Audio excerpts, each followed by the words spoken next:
ഇവിടെ ഓണത്തിന് മുറ്റത്ത് പൂവിടുന്ന പതിവുണ്ട്. നീ എന്ത് മന്ത്രവാദമായി കാണിക്കുന്നേ? ഇതല്ലേ മച്ചമ്പി കോലം? വരച്ചു വരച്ചതിപ്പോ ഒരു കോലത്തിലായത് ലക്ഷണമുണ്ട്. അവള് വരയ്ക്കുന്നതേ നമുക്ക് തിന്നാനുള്ള പുട്ടിന്റെ പൊടിയെടുത്താ. തലയ്ക്ക് അസുഖം വല്ല ആണെങ്കിലേ എല്ലാത്തിനും പൊക്കിയെടുത്ത് ഞാൻ പുറത്തെറിയും. മനുഷ്യർ തിന്നാനുള്ള സാധനം എടുത്താണ് അവിടെ മുറ്റത്ത് വരച്ചു കളിക്കുന്നത്. കേറി പൊടിയകത്ത്.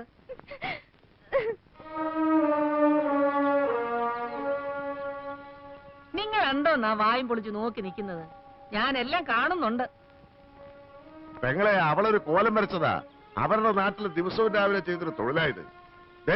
ഈ കിടക്കുന്നൊരു മഹാലക്ഷ്മിയാ. ഒരു പെൺകുട്ടി വീടിന്റെ മുറ്റത്ത് മഹാലക്ഷ്മിയെ കൊണ്ടിരുത്തുമ്പോ വേണ്ടാന്ന് പറയണ മച്ചമ്പി? പറയണ്ട. வீடுனா கோலம் போடுறதுதான் வழக்கம். அப்பதான் லட்சுமிகரமா இருக்கும். கோலம் மாவுன்னு நினைச்சுதான் அதை எடுத்தேன். പുട്ട് ചുടാൻ വെച്ചിരുന്ന പൊടി എടുത്ത് നിന്നോടാണ് കോലം വരയ്ക്കാൻ പറഞ്ഞത്. എന്തെങ്കിലും ചെയ്യണമെന്നുണ്ടെങ്കിൽ എന്നോട് ചോദിച്ചിട്ട് ചെയ്താ പോരെ? അമ്മ അടിപ്പാங்களா? അമ്മ അടിക്കാൻ വന്ന ബോധം കെട്ട് വീണു. ബാക്കി കാര്യം ഞാൻ ഏറ്റു. എന്താ നീ അവളോട് എന്ത് തെമ്മാടിത്തരാ കാണിച്ചേ? അവളെന്താ കരഞ്ഞോണ്ട് പോന്നെ? വൃത്തിയായിട്ട് കാണിച്ച കൊന്നുകളയും ഞാൻ. ഞാനൊന്നും ചെയ്തിട്ടില്ല. പ്രശ്നം വേറെയാ. എന്താ പ്രശ്നം? അവൾ ഇന്നലെ രാത്രി ജയേട്ടനോട് സംസാരിച്ചെന്നും പറഞ്ഞ് അമ്മ അവളെ പൊതിരെ തല്ലി. ഞാൻ എപ്പോ സംസാരിച്ചു? ജയേട്ടന് ഇപ്പൊ അവസ്ഥയ്ക്ക് പോണ്ട. தெரியாம இந்த தப்ப செஞ்சுட்டு இனிமே இப்படி செய்ய மாட்டேன். എന്നെ മன்னிച്ചിടുங்க. നീ പറയുന്നത് പലതും എനിക്ക് മനസ്സിലാകുന്നില്ല. എന്നുവെച്ചാ തെറ്റ് കണ്ടാ ഞാൻ വഴക്ക് പറയും. ചിലപ്പോ അടിച്ചെന്നും വരും. എന്റെ അമ്മ എന്നോട് ക്ഷമിക്കണം. ഇതെന്താ? ഓരോരോ പ്രായത്തിൽ ഓരോരോ തെറ്റുകൾ ഏത് മക്കളും ചെയ്യും. ഞാനങ്ങനെ അറിയാതെ വല്ല തെറ്റും ചെയ്തു പോയിട്ടുണ്ട്. അമ്മ എന്നോട് ആരായാലും ഒന്ന് പൊട്ടിച്ചിട്ടേ ഞാൻ ക്ഷമിക്കത്തുള്ളടാ. അപ്പൊ നീ ആയിരുന്നു പുട്ടിന്റെ പൊടിയെടുത്ത് അവക്ക് കൊടുത്തത് അല്ലേടാ? ഹരീഷ്ണ,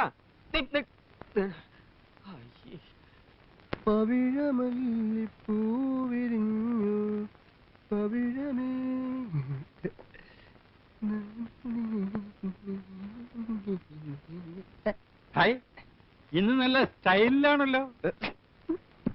എന്താണെന്നറിയില്ല, ഇപ്പോ എല്ലാവരുടെയും മുഖത്ത് നല്ല തെളിച്ചുണ്ട്. പാലെങ്ങനെയുണ്ട്? പാലിപ്പോഴും പണ്ടത്തെ പോലെ തന്നെ ഏട്ടാ, വെളുത്തിട്ട്.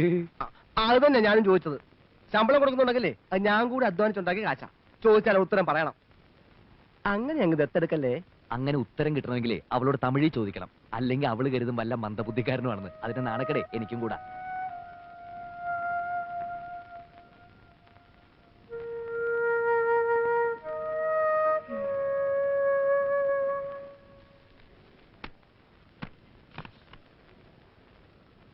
ഞാനാടോ കുട്ടൻ നായർ.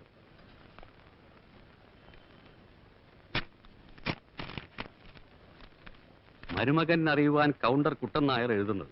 അവിടെ പരമാനന്ദമാണെന്ന് പറഞ്ഞ് പവിഴം എഴുതിയ കത്തുമായി പെരിയ കൗണ്ടർ എന്നെ കാണാൻ വന്നിരുന്നു. താൻ ജീവനോടുണ്ടെന്നും തനിക്ക് സുഖമാണെന്നും ആ കത്തിലൂടെ ഞാൻ മനസ്സിലാക്കി. ഇന്ന് തീയതി 15. അടുത്ത 19-ന് രേവതി നക്ഷത്രത്തിലാണ് തന്റെ ശാന്തി മുഹൂർത്തം. ഓർമ്മയുണ്ടോ? ഇന്ന് എത്ര രമ തീയതി? ഇന്ന് 19 അല്ലേ? ഇന്നെന്റെ ശാന്തി മുഹൂർത്ത. ശാന്തി മുഹൂർത്തോ?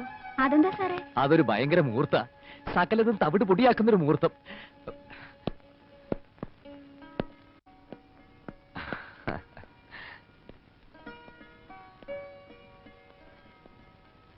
പൗഴ എവിടെ അമ്മേ? അവള് ചന്തയിൽ പോയി. ഇല്ല, അവളെ കാണുന്നുമില്ല. അമ്മ എന്തോ ജോലിയിലുമാണ്. അപ്പൊ ഞാൻ കരുതി അവളെ പറഞ്ഞയച്ചിട്ടുണ്ടാവുന്നു. അങ്ങനെ ഇപ്പൊ നിങ്ങൾ എല്ലാരും കൂടെ കൂടി അവളെ എന്റെ അടുത്തൊന്ന് പറഞ്ഞയക്കണ്ട. അവളിപ്പോ എനിക്കൊരു മോളാ. അങ്ങനെ കരുതാനേ പറ്റുന്നുള്ളൂ. എന്നിട്ടും അമ്മ അവളെ ചീത്ത വിളിക്കാറുണ്ടല്ലോ, അതെന്താ? തെറ്റ് കണ്ടാ കൊല്ലും ഞാൻ. മോളാണെന്ന് കരുതിയാലേ ഇച്ചിരി സ്വാതന്ത്ര്യത്തോട് കൊല്ലാമല്ലോ, അതുകൊണ്ടാ. നിനക്ക് നല്ല വിഷമമുണ്ടെന്ന് എനിക്കറിയാം. ഇങ്ങനെ ഒരു ത്രിശങ്ക സ്വർഗത്തിലായിരിക്കും നമ്മുടെ വിവാഹ ജീവിതം എന്ന് നീ കൊണ്ടുവന്ന കുതിരവണ്ടിയിൽ അന്ന് കയറിയിരുന്നപ്പോ ഒരിക്കലും ഞാൻ ഓർത്തിരുന്നില്ല മോളെ. ചിലപ്പോ തോന്നുന്നു സത്യം എല്ലാവരോടും ഒന്ന് തുറന്നു പറഞ്ഞാലോന്ന്. പിന്നീടുണ്ടാകുന്ന ഭൂകമ്പം ഓർക്കുമ്പോ തൂങ്ങിച്ച തലനൂരെ തോന്നും. ജയണ്ണനക്ക് എങ്കിട്ടപ്പ കാതൽ ഏട്ടനാണെന്നൊന്നും ഞാൻ ഓർക്കൂല. കൊല്ലും ഞാൻ അവനെ.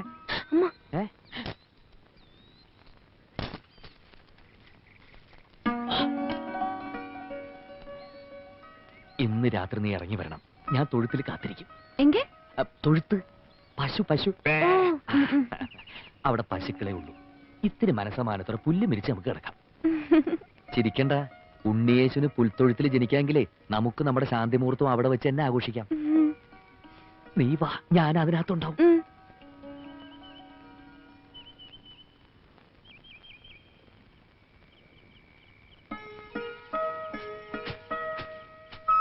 കുഞ്ഞുലക്ഷ്മി, ഞങ്ങൾക്ക് കിടക്കാൻ ഇത്തിരി സ്ഥലം എടുത്തിട്ടുണ്ട്. അമ്മയും മോനും കൂടി അത് ചാണകട്ട് നാറ്റിക്കരുത്. അവളെന്താ വരാത്തത്? ജയേട്ടന്റെ മുറിയിൽ ലൈറ്റ് ഉണ്ടല്ലോ ഈശ്വര. വരും. അണ്ണൻ, അക്ക, ചക്ക, തങ്കച്ചി, நான் உன்னை விட மாட்டேன். நீ என் புன்னகை மன்னன். വേലക്കാരിയായിരുന്നാലും നീ എൻ മോഹവല്ലി. വേലക്കാരിയായിരുന്നാലും നീ എൻ മോഹവല്ലി. വേലക്കാരിയായിരുന്നാലും നീ മോഹവല്ലി. വേലക്കാരിയായിരുന്നാലും നീ മോഹവല്ലി.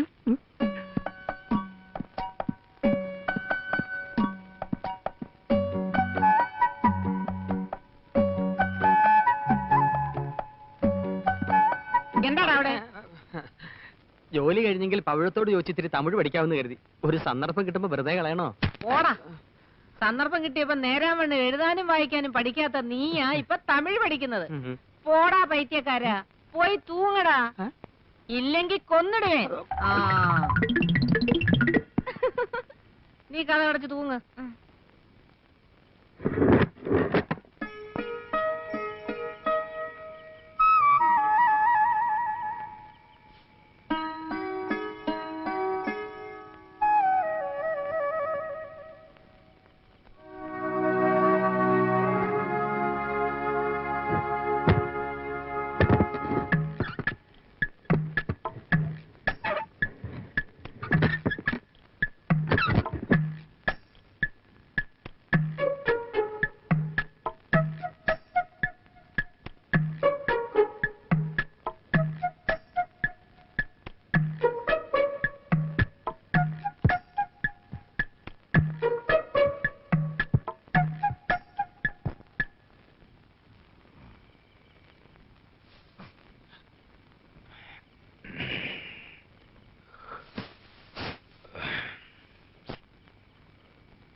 ഇവിടെ എങ്ങാണ്ടാണല്ലോ വീണത്. എല്ലാരും എന്തോന്നാ തപ്പിക്കളിക്കുന്നത്? എന്റെ കയ്യിൽ നിന്നൊരു ഗുളിക താഴെ വീണു. അത് തിരയായിരുന്നു. മറ്റത്തേക്കോട്ടാ രാത്രിയില്. ഞാനൊന്ന് ഭാര്യ വീട് വരെ. ഓ ഗോപികൃഷ്ണ, എന്തോ പറമ്പിൽ നെല്ലിക്കയത്തുണ്ട്. 3 ചാക്ക് കിട്ടുവോ? 2.5 ചാക്ക പറിച്ചോളച്ചാ. കുറച്ചുകൂടെ പറിക്ക. എല്ലാറ്റിനും തലേ തളം വെക്കേണ്ട നേരമായി. മച്ചമ്പി,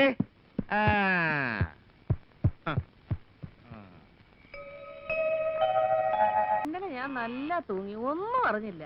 നീ തൂങ്ങിയോ? നിജമാ സൊന്നാ തൂങ്ങല. എന്തേ, നിനക്ക് സുഖമില്ലേ?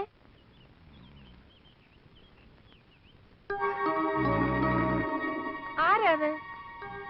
ആരാ കിടക്കുന്നേ? അയ്യോ, ഇത് നമ്മുടെ ഹരികൃഷ്ണനല്ലേ മോനെ? നമ്മുടെ ശാന്തി മുഹൂർത്തം ആകെ കലങ്ങിപ്പോയില്ലേ? ഞാൻ ഉറങ്ങിപ്പോയി. അമ്മ, അമ്മ, നിനക്ക് എന്ത് പറ്റിയടാ മോനെ? ഏത് കുട്ടിച്ചാത്തനാണ് നിന്നെ എടുത്ത് ഇവിടെ കൊണ്ടുവന്ന് കിടത്തിയത്? എന്റെ ഭഗവാനെ, എന്റെ കുഞ്ഞിനെ ആരാണ്ട് കൈവേഷം കൊടുത്തേ. അയ്യോ, എന്താ? എന്താ കാര്യം? എന്ത് പറ്റിയടാ? എന്താ അവനെ പശു തൊഴിച്ചോ? വീട്ടിനകത്ത് സുഖമായിട്ട് കിടന്നുറങ്ങി എന്റെ കുഞ്ഞ് നേരം വെളുത്തപ്പോ എങ്ങനെയാ ഈ തൊഴുത്തിനകത്ത് കിടന്നുറങ്ങുന്നത്? ഈ വീട്ടിലെ ആണുങ്ങൾക്ക് മുഴുവനും എന്തോ ദോഷകാലോ. നീ എവിടെയാടാ രാത്രി കിടന്നത്? മുറിയില്. ഉറങ്ങി എണ്ണീറ്റതോ? ദാ ഇവിടെ. അതെന്താ, ഇവിടുത്തെ പശുക്കൾക്ക് കാന്തശക്തി ഉണ്ടോടാ? കഴിഞ്ഞ ജന്മം ഇന്നലെ പോത്തോ മറ്റുമായിരുന്നിരിക്കും. അതാ ഇപ്പൊ ഇവിടെ കിടന്ന് തുടങ്ങുന്നത്. ഇനി ഞാനൊരു സത്യം തുറന്നു പറയാം. അമ്മേ ഇങ്ങൊന്നേ.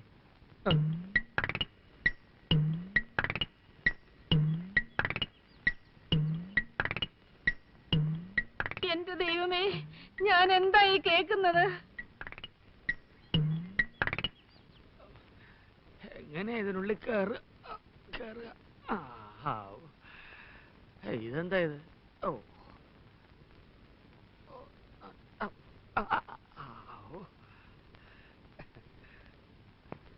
അച്ഛാ, പാന്റ്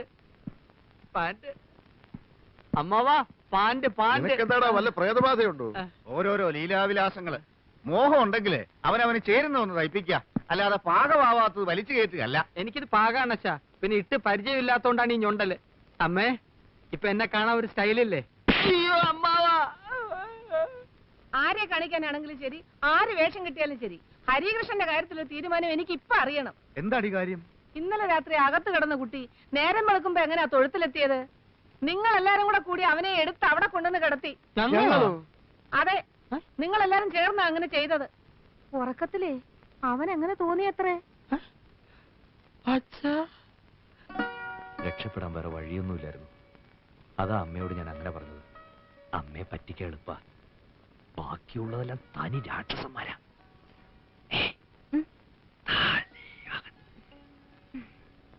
ഞാൻ മധുരയ്ക്കൊരു ട്രാൻസ്ഫറിന് ശ്രമിക്കുന്നുണ്ട്. അത് ശരിയാവുന്നതോടെ ഇവിടുത്തെ ജോലിയും രാജിവെച്ച് നമ്മൾ മധുരയ്ക്ക് പോകും. പിന്നെ 2 or 4 കുഴന്തകൾ പറഞ്ഞ ശേഷമേ ഇവിടെ വിവരം അറിയൂ. ഈ രാക്ഷസന്മാരെ ശരിക്കും അറിയാവുന്നതുകൊണ്ടാണ് ഞാനിവിടെ ഇങ്ങനെ ശ്വാസം മുട്ടുന്നത്. ഒന്നും തോന്നരുത്. ഇല്ല. നിനക്കിപ്പോ മലയാളം പറഞ്ഞ ഒരുവിധം മനസ്സിലാവുന്നില്ലേ? ഇന്നലെ എന്താ വരാഞ്ഞത്? ഞാൻ കഥവ് തുറന്നപ്പോ വെളിയിൽ നിറയെ ഗൂർക്കകൾ. കൂർക്കകളോ? ഉങ്ക അച്ഛനും വന്നോ? എന്റെ അമ്മേ, ഇതെന്താ വളയൽ? അച്ഛൻ എന്താ? ഇല്ലല്ലേ, നേത്ത് രാത്രി ജയകൃഷ്ണൻ തന്നതാ.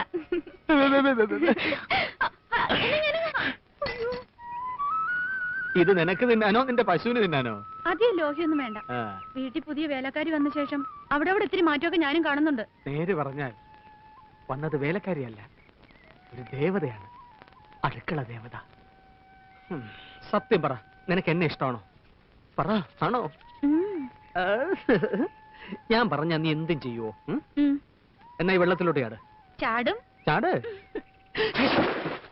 നേര് പറഞ്ഞ മുതലാളിക്കൊന്നും തോന്നരുത്. മക്കൾക്കൊക്കെ ഇത്തിരി കാറ്റുവീഴ്ചയുണ്ട്. എന്താ ഇപ്പൊ അങ്ങനെ തോന്നാൻ? അല്ല, ഒന്നിച്ചുള്ള ഈ തടം തുറക്കലും വളവിടലും കളപറിക്കലും ചാക്കിൽ നിറക്കലും ഒക്കെ ഇത്തിരി കുറഞ്ഞു എന്ന് എനിക്കൊരു തോന്നൽ. ആ തോന്നൽ അനാവശ്യമാ. ഗോപികൃഷ്ണൻ ഇത്തിരി വിത്ത് വാങ്ങിക്കാൻ പോയി. ജയകൃഷ്ണൻ ഇത്രയും നേരം ഇവിടെ കിളയ്ക്കാനുണ്ടായിരുന്നു. ഇപ്പൊ ഒന്ന് കുളിക്കാൻ പോയി. എന്നാ എനിക്ക് പിഴച്ചു. മുതലാളി, ഞാൻ പറഞ്ഞത് അടിയോടെ വെട്ടിക്കള. അയ്യോ എന്റെ കാല്. ഇയാളെ കല്യാണം കഴിച്ച ഈ കുളം എന്റെ പേരിൽ എഴുതി തരുമോ? ഓ, എഴുതി തരാം. തറവാട്ടിലേക്ക് കൊണ്ടുപോകുമ്പോ 2 ബക്കറ്റ് വെള്ളം മാറ്റി വെച്ചേക്കണം. ഞങ്ങൾ അച്ഛനും മക്കൾക്കും ഇടയ്ക്കൊന്ന് കുളിക്കണ്ടേ? ഇപ്പൊ ഇങ്ങോട്ട് ആരെങ്കിലും വരുമോ? ഏയ്, ആരും വരില്ല. നീ ധൈര്യമായിട്ട് കുളിച്ചോ. എന്നാ ചേട്ടനും ചാട്. ചാട്.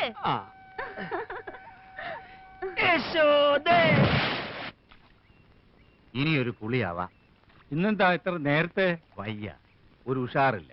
ഒപ്പം മക്കളുണ്ടെങ്കിലേ വെട്ടാനും കിളയ്ക്കാനും ഒക്കെ ഒരു സുഖമുള്ളൂ. അതാണ് നല്ലത്. മനസ്സറിഞ്ഞൊന്ന് കുളിച്ചാൽ ഒരു ഉഷാറ് വരും.